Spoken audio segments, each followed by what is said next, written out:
BC, it's Saturday and I'm back already. Let me close the curtains so the light is better.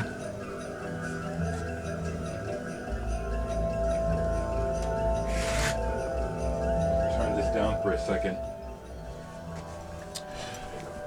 I just received your VCLT, Carm. Thank you so much. And I'm playing the one that hits me right away. It's like, wow, you sent me some great records, and this one is killer that I'm listening to now. So this is thanks for BCLT, Carm, Panic Cold.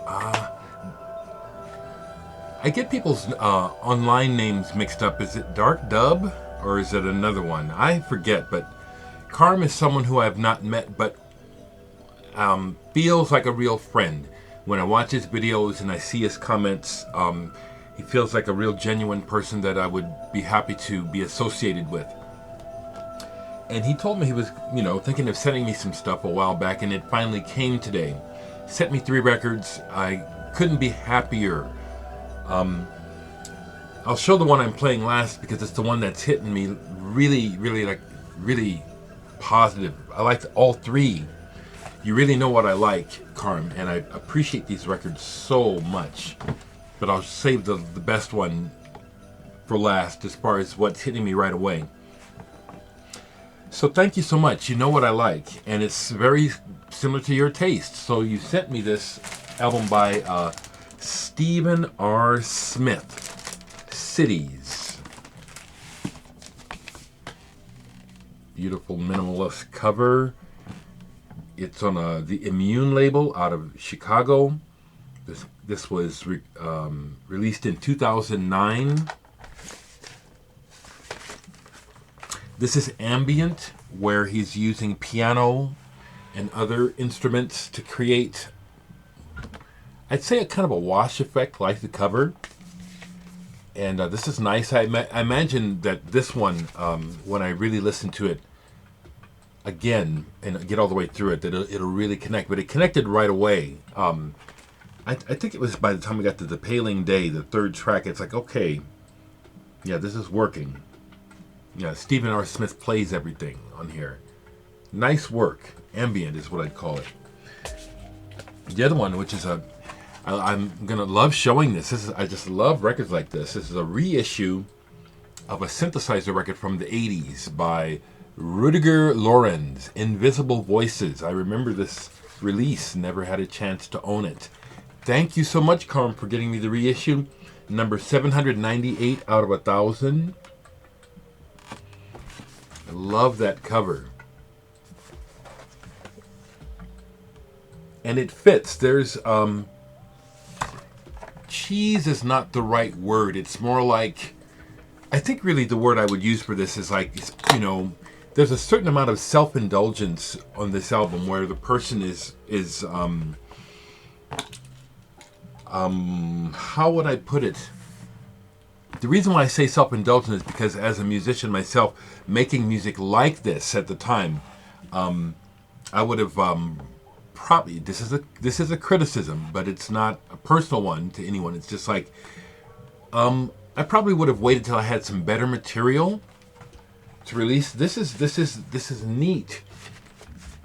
I love it, but I bet he got better. I just love this though. I can't say it enough. This is the kind of interesting. I'm noticing that the okay. The label is actually either debossed or yeah, it's debossed. That's nice. It's a nice little touch. I really like this, and it's got kind of a nostalgic kind of feel to it. You know what I'm saying? I love that cover though. This is just what I like, Carm. Thank you so much. But the album that the one that really is hitting me like a ton of bricks as far as, I love this. You know what I mean? This is the kind of music I love and the kind of work I love. Dieter Mobius, Tim Story, and Lydecker. John Lydecker. Snow Ghost Pieces. This is excellent. That's what I'm playing now. It's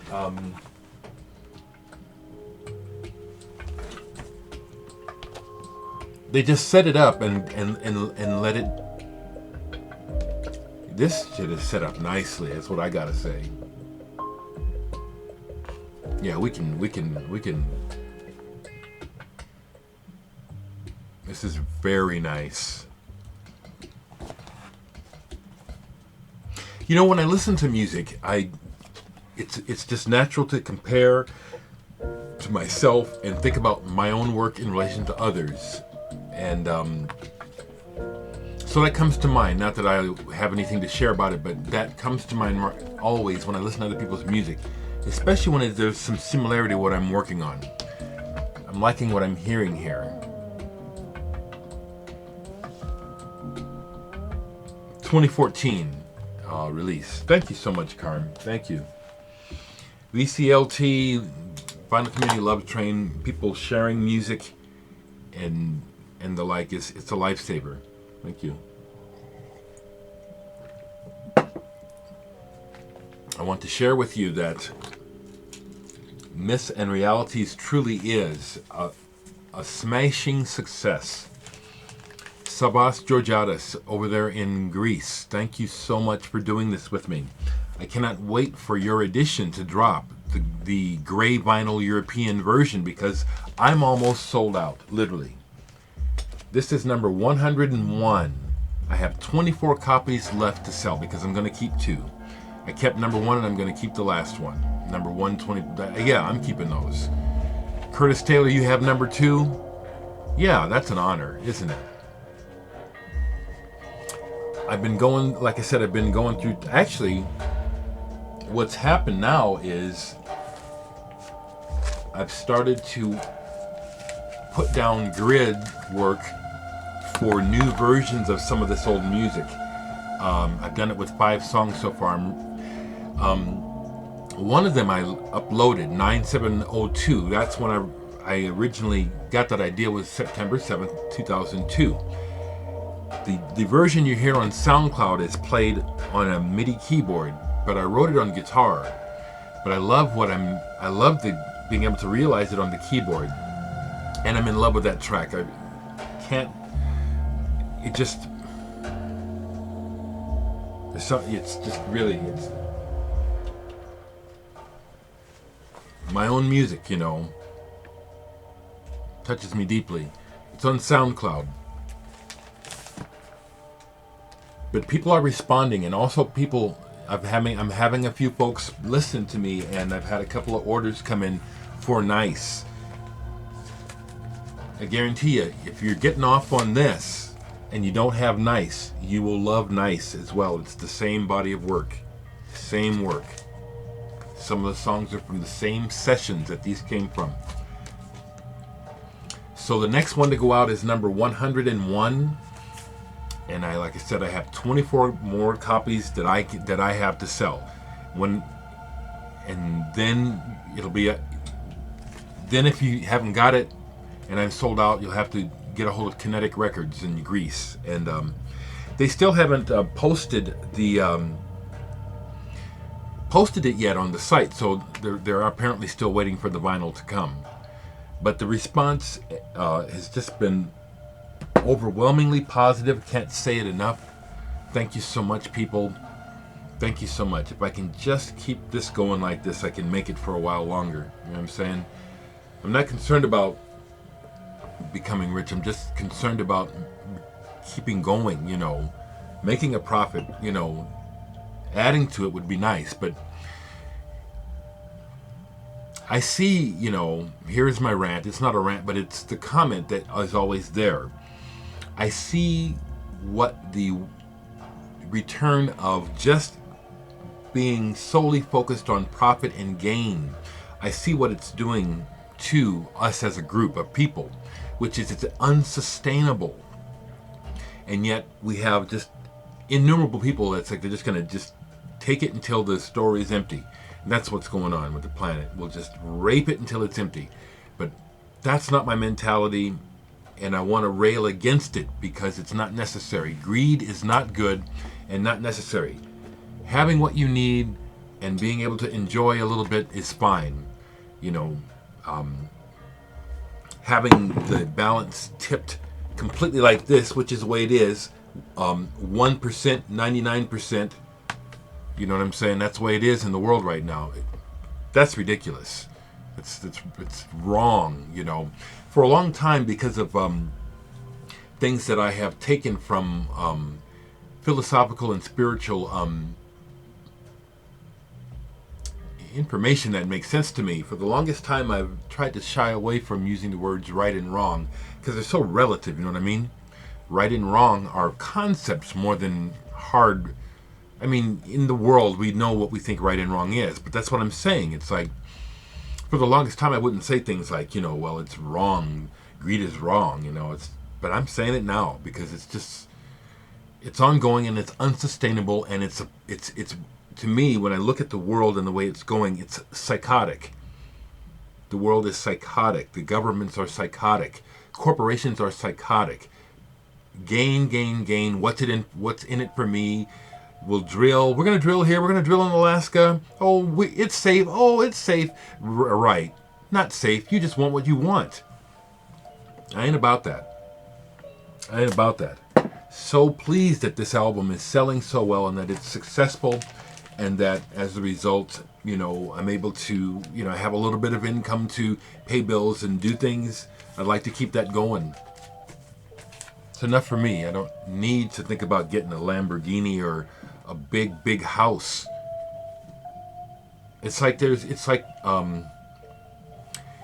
time for a paradigm shift in the thinking of the rich, which isn't going to happen, you know.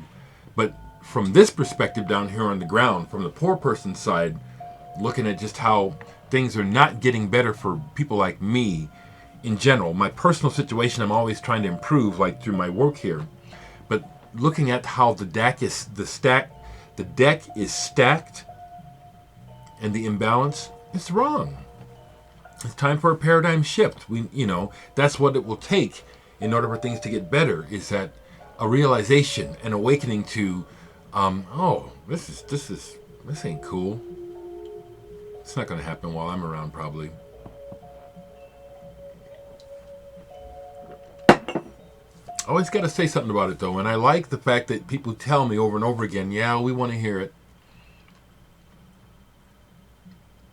Yeah, it's like, we're not crazy. The world is crazy.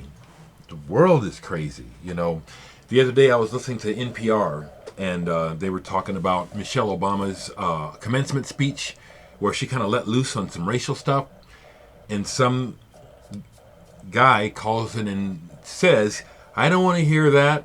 She's the president's wife. She shouldn't be talking like that. She represents everyone. I don't want to hear that, And I just wanted to comment that it's understandable why that man said that. It's obvious he has no experience with he's not black. He's not brown. He's not a minority. He has no idea what it's like. Ongoing. And so for the president's wife to actually get gutsy and to raise those issues about injustice and misperception and how it goes on, man, that was like salve to a wound to me to hear Michelle Obama talking like that. And I'm not angry at the man. It's his words are the embodiment of what is frustrating, the complete lack of understanding and compassion and the ability to walk a mile in another man's shoes. Just so many people are not able to do it. They just can't see it except from their point of view. Which just, it's just frustrating, Just because the sun is shining on your side of the street doesn't mean the sun shines for everyone. And man, if there was a way to get folks to understand that. That's why I always talk like this and just really trying to just, get through to how we live, what we think that what we've experienced and what we're thinking, without even questioning it, most people just assume that's reality. That's the way it is. That's the way it is in your head. This is the way it is in my head, which I'm sharing with you. I'm not saying this is hard reality. I'm saying this is my take on it. And that there may be a benefit in me sharing this perspective with those folks that maybe don't have it, maybe folks that do have it, haven't been able to articulate it. Maybe you just need to know you're not alone. I don't know, but I'm talking. I'm going to keep talking. And it's not hate. That's the other thing that, this anger is always there and frustration, because I'm the target of what is, I'm the target of what is, I'm accused of being, that when I speak about injustice and talk about the injustice and the imbalance, that somehow that's hate. That's not hate. It's hate coming at me, or that's been my experience. I've been hated since I landed on this planet because of the color of my skin. Let me just say again, that I remember very strongly many days as a little boy, as young as 6 years old, living here in Nebraska, which is a very redneck and red state. I used to live in South Omaha, which was a mixed neighborhood, but predominantly white. And so in the 60s, I was dealing with a lot of socially accepted ways of looking at my people. And even as a little boy, dealing with hateful behavior towards me, just inherently I understood, what the hell is wrong with this picture? I'm a person. What's with these people? What is wrong with them? I'm a person. I'm a person. These people have poisonous thoughts. A very strange legacy of, and it just goes on. It's like, I want to say this. It's like there's a certain silent complicity with the ongoing imbalance that is somewhat racial, because if you have the advantage, well, you're not going to give it up, and you might not even consciously realize that's it. But it's like, folks have an advantage, with this, black skin as a scapegoat. Again, I'll say this again. I think, isn't it amazingly weird to anyone else, the fact that the founder of the Ku Klux Klan, Albert Pike, has a bronze or some kind of statue right there in Washington, D.C., like next to the Washington Monument or something, right there with the president and stuff. Don't you see what that's telling us about the real legacy of this country? Ain't got nothing to do with the fact that he's a Mason. He started the Ku Klux Klan. And how wrong that is. And to think that somehow because a brown-skinned man was able to attain the office of the presidency, that somehow this is significant, when in fact life just keeps getting shittier and shittier. I don't buy the fairy tale. I don't. And it blows my mind that more people don't see the significance of the fact of Albert Pike's statue in the Capitol. What it's telling you about the real nature of this country. Being a black man, I have to live with it. I have to deal with it every time I go out and deal in this world. Sometimes in very gross ways and sometimes in very subtle ways. So this is why I'm going to always keep bringing it up, because it's a real part of our society that sucks. And it's just ignored. Or something. It's like, Albert Pike, the leader of the Ku Klux Klan, the founder, his statue is in Washington, D.C. There was a protest back in the 70s mounted to try to get it removed. And of course it was overruled.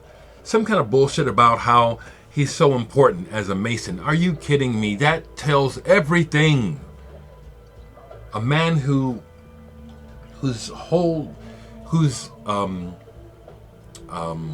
organization's whole purpose was to obliterate me and my kind.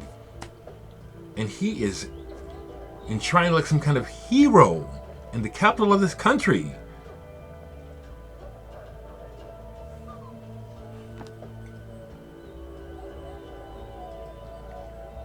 That's where I'm at about it. It's like I'm not drugged.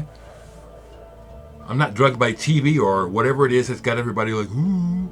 Maybe it really is drugs that has so much, like, people just kind of like disinformation. I guess it doesn't mean nothing except to me. So, it's 20 minutes. I'm going to end this by getting back to Carm. Love this album. More from my Mobius Rodelius collection. Thank you so much. My Krautrock collection, my Harmonia cluster. Thank you. Thank you. And for the other albums as well. If you don't buy this, you're going to miss it.